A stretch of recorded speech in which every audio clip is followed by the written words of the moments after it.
Bientôt les fêtes de fin d'année. Vous êtes patron d'entreprise, directeur ou directrice de société d'État, commerçant ou dans un autre secteur d'activité.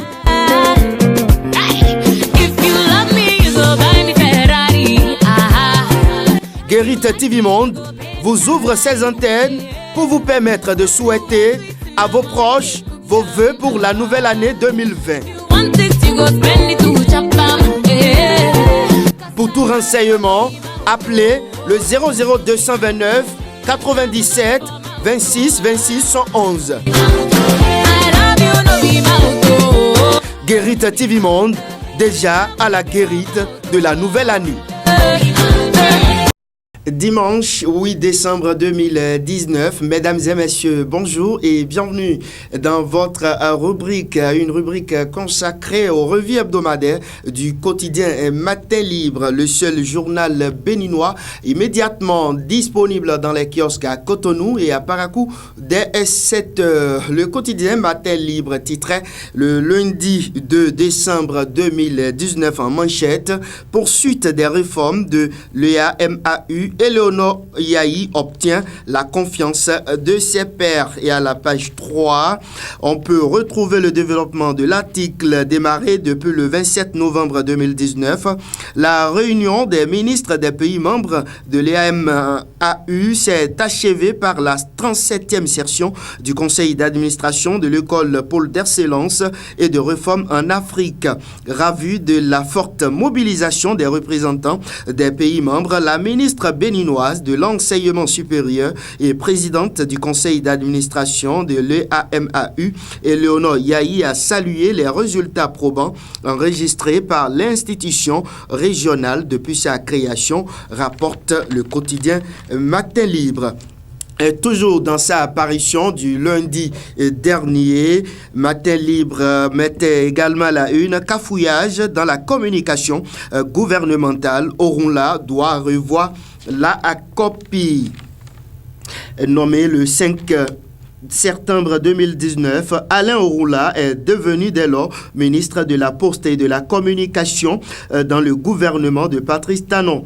Mais après près de 3 mois de fonction, cette communication gouvernementale dont il a hérité en tant que porte-parole se porte de plus en plus mal selon le quotidien Matin Libre. Car tellement il se plaît et se complaît dans ce rôle au point où toutes ses sorties sur des dossiers sensibles, voire controversés, au lieu de tirer les exécutifs d'affaires, plongent davantage ce dernier et par ricochet sème la confusion dans l'opinion selon le quotidien Matin Libre. On poursuit toujours avec la revue hebdomadaire du journal pour dire que le mardi dernier, Matin Libre a mis en manchette contrôle de l'action gouvernementale, le talon d'Achille de la 8e législature, des questions orales dans les tiroirs du Parlement. Et pour avoir de plus amples détails dans les colonnes du journal à la page 5, mon confrère de Matin Libre rapporte qu'au détour d'une émission sur Golf TV dimanche dernier, le député Augustin Avoyebla a opiné sur l'expulsion ou le retrait d'agrément à l'ambassadeur chef de la délégation de l'Union européenne au Bénin.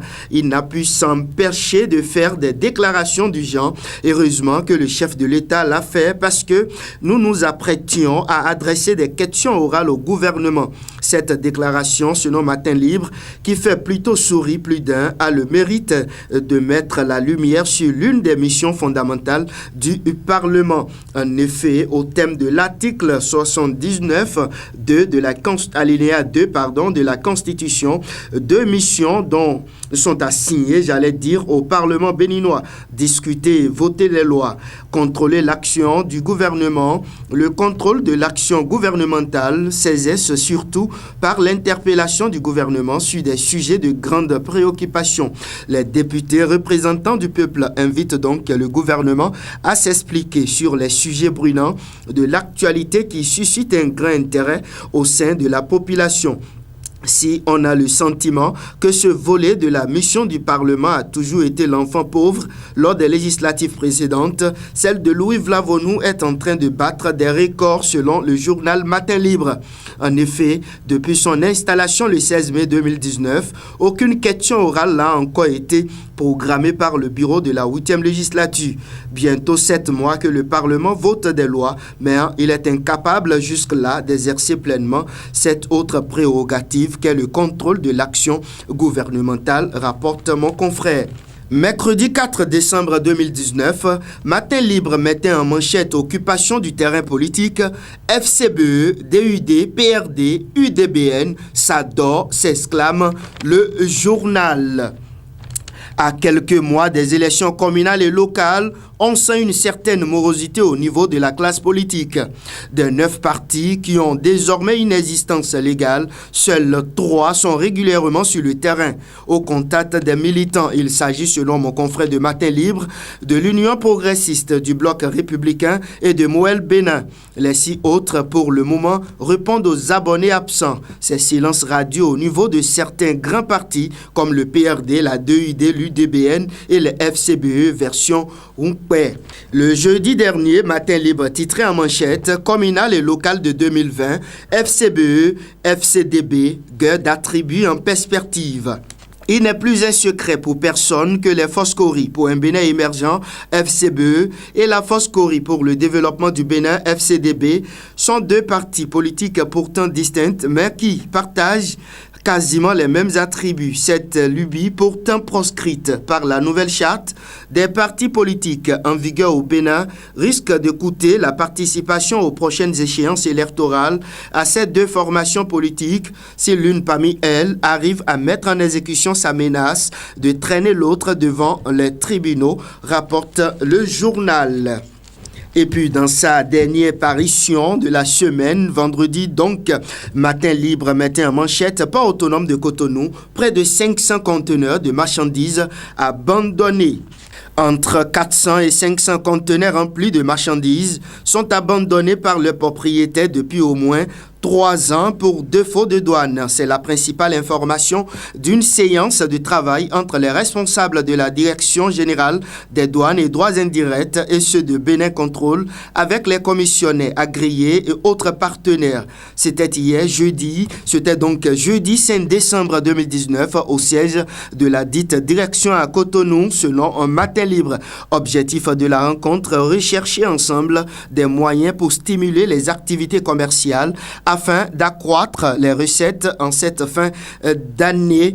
Et l'une des solutions, c'est la vente aux enchères des marchandises, des conteneurs à abandonner. Mesdames et messieurs, les informations pêle-mêle à présent.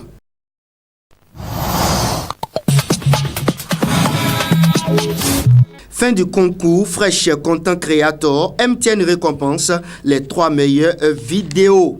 Incite la première édition de Fresh Content Creator Challenge, vendredi 29 novembre 2019. Cette compétition de création de contenu organisée par MTN à l'intention des jeunes de 15 à 30 ans a connu son épilogue avec la remise de trophées aux réalisateurs des 3 meilleures vidéos, rapporte Matin Libre. Journée porte ouverte de la Sabena, la GAB à l'écoute de sa clientèle.